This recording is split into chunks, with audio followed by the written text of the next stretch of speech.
Bonjour, donc je fais cette deuxième partie par rapport à la vidéo des corps subtils pour parler des corps subtils, donc la suite de la vidéo.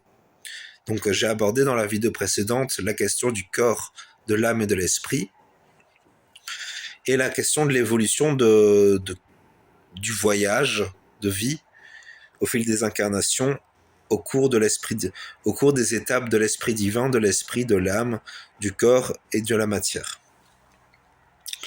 Donc, quels sont nos corps subtils? Alors, il y a beaucoup d'écoles. Il y a des gens qui disent qu'il y a le corps physique, il y a le corps émotionnel, le corps énergétique et le corps mental. Certains vont dire ça. Certains vont parler des 7 grands corps de la vie sur Terre au niveau basique, que sont le corps physique, le corps vital, le corps astral, le corps mental, le corps causal, le corps bouddhique et le corps atmique. Ça, c'est 2 grandes écoles qui, au final, sont un peu reliables l'une à l'autre, qui, au final, quand on compare bien les choses, elles sont pas vraiment en contradiction. C'est juste que le point de vue est un peu différent et les écoles se sont comme un peu ont comme des points de vue différents. Certains vont par exemple voir le corps mental comme les dimensions supérieures des choses, donc les 4 corps supérieurs, au niveau du chakra du corps mental, du corps causal, du corps bouddhique et du corps atmique. Certains vont voir le corps mental comme ces dimensions-là. Certains vont voir le corps astral comme le corps émotionnel. Certains vont voir le corps vital comme le corps énergétique. Et certains vont voir le corps physique comme le corps physique au niveau des 2 niveaux. Donc voilà pour les correspondances entre ces 2 écoles. Alors moi j'ai réfléchi parce que j'avais envie de créer quelque chose par moi-même. Donc j'ai comme décidé de réfléchir sur ma propre vision des choses par rapport à tout ça. Alors j'ai réfléchi, qu'est-ce qu'on constate? Qu'est-ce qu'on voit? Qu'est-ce qui est perceptible dans notre vie sans qu'on passe par des écoles, par des lieux où on doit absolument suivre une leçon faite par quelqu'un d'autre, alors qu'on peut passer tout à fait par notre propre expérience. Et pour moi, la première chose qu'on constate, c'est les sens du corps. Car quand on y réfléchit bien, c'est la première chose à laquelle s'éveille l'être humain, c'est cette dimension des 5 sens, de la vue, du toucher, des dimensions de goût, toutes ces dimensions-là, quoi. Toutes ces dimensions subtiles par exemple, j'ai noté ici les ressentis, la vue, le goût, l'odorat, le toucher et les autres perceptions liées au corps physique, mais aussi les ressentis intérieurs comme la proprioception. Donc ça, c'est pour les dimensions basiques des 5 sens. Et on constate qu'il y a cette dimension basique on reçoit une information comme une connaissance, comme quelque chose, avec ces canaux de perception. Et à côté, il y a aussi cette dimension du ressenti. Ça, c'est un grand sujet. C'est un grand sujet, les ressentis. C'est la dimension, quelque part, où, au final, la vie fait des ressentis. Alors, on l'a vu, c'est au niveau des deux écoles dont je vous ai parlé précédemment, c'est le corps astral et le corps vital, et le corps émotionnel, et aussi un peu le corps physique dans les écoles précédentes qui fait ça. Moi, j'appelle ça le corps de ressenti. C'est le corps qui comprend à la fois les émotions du corps astral et les ressentis de plaisir par rapport au corps physique. Mais la joie aussi est un ressenti. Et la joie, c'est intéressant, c'est un ressenti qui intègre quasiment toutes les dimensions de la vie. Car la joie est le vrai moteur de l'être. Donc ça, c'est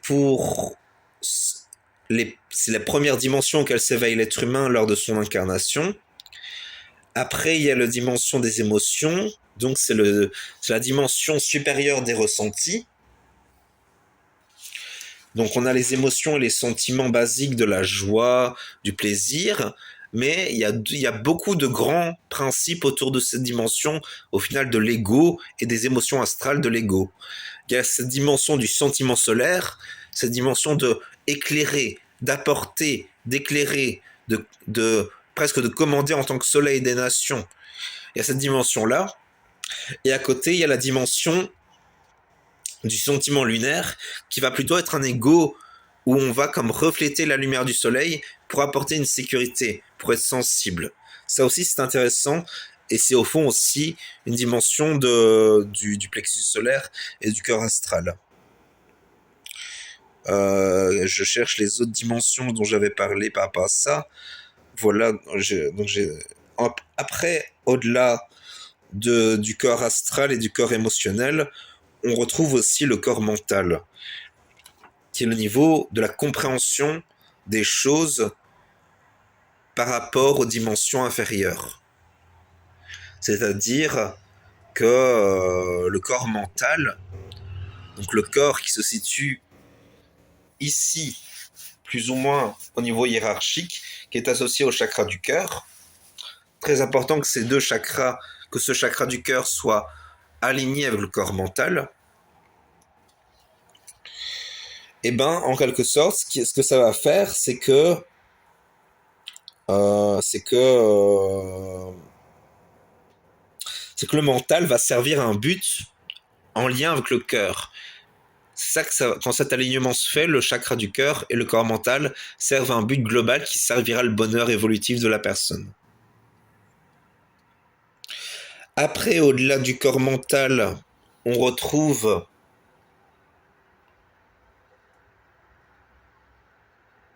la dimension des leçons de vie d'incarnation en incarnation, l'âme en quelque sorte, liée au corps causal. Au-delà du corps d'âme, on retrouve le corps lumineux. Le corps lumineux est en quelque sorte composé de plusieurs parties de corps.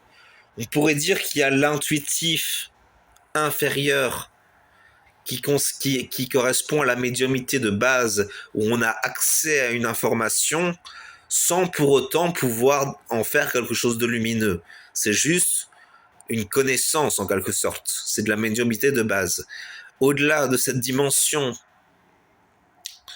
de ce corps lumineux où une connaissance est mise en lumière, il y a la dimension du vrai corps de lumière, qui est le corps quelque part de la sagesse, de la perception, du corps bouddhique véritable, qui permet de maîtriser sa vie, son chemin de karma.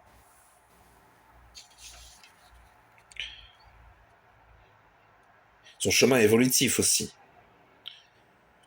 Après, il y a le corps égrégorique, qui nous relie à plein de dimensions de la vie sur Terre, qui est comme quelque chose qui nous relie aux égrégores de la Terre, c'est-à-dire les égrégores de nations, de religion, de la famille, des amis, de toutes ces dimensions-là de la vie.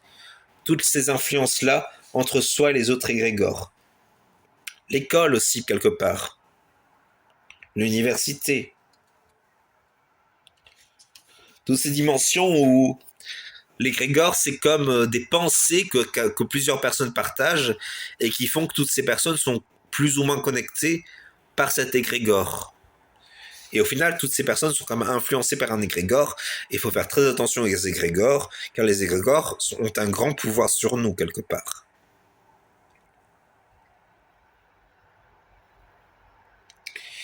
Après, au-delà de l'égrégore, il y a la dimension du corps divin, de conscience divine. Donc là, c'est c'est une dimension difficile à aborder, car quelque part, c'est la dimension où on est comme dans des dimensions supérieures de sagesse que du corps de lumière. C'est des connexions où on a accès à des dimensions supérieures. C'est pas quelque chose que j'ai accès personnellement. Mais je le perçois avec mon corps de lumière intuitif. Au-delà de ça, il y a le corps de code. C'est quoi le corps de code?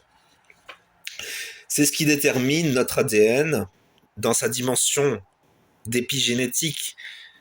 Donc je vous invite à aller chercher c'est quoi l'épigénétique. C'est l'épigénétique en résumé, c'est quand même, je vais quand même donner un résumé, c'est cette dimension de la génétique qui s'exprime plus ou moins selon les influences qu'elle reçoit. Donc il y a des ADN, il y a des parties de l'ADN qui sont passifs et qui vont exercer une influence passive. Il y a des parties de l'ADN qui sont actifs, il y a des parties de l'ADN qui sont activées par l'extérieur, etc., etc. Donc, il y a le corps qui détermine, il y a le corps de code qui détermine notre incarnation, les expériences qu'on va vivre. Il y a le corps de code qui détermine notre capacité à coder des choses dans la réalité, dans la matrice en quelque sorte. Car au final, il y a des gens qui disent qu'il faut sortir de la matrice.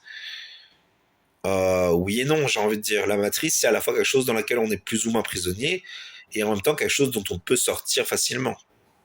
C'est une question d'évolution. Et enfin, il y a ce que j'appelle le corps d'ego. C'est le corps de notre identité véritable. C'est le corps où se situe notre essence divine, plus ou moins en devenir.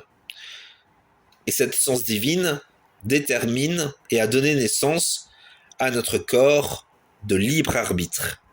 Le corps de libre arbitre consistant en choisissant nos influences, et en réfléchissant par nous-mêmes sur un avenir pour nous-mêmes.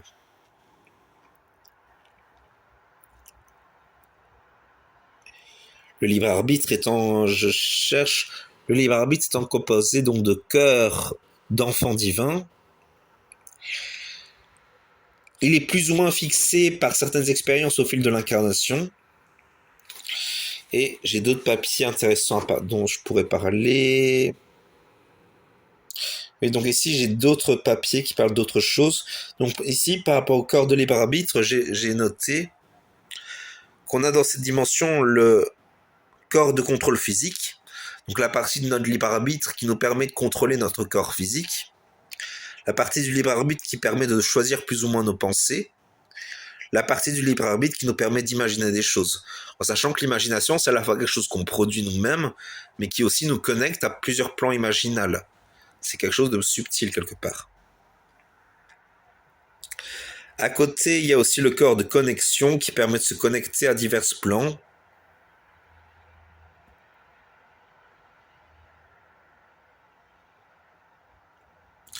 Voilà, j'ai aussi un schéma ici.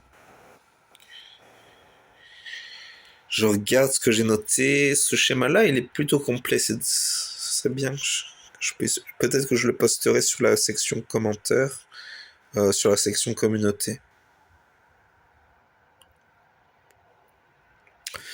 Bon, je crois que j'ai dit l'essentiel.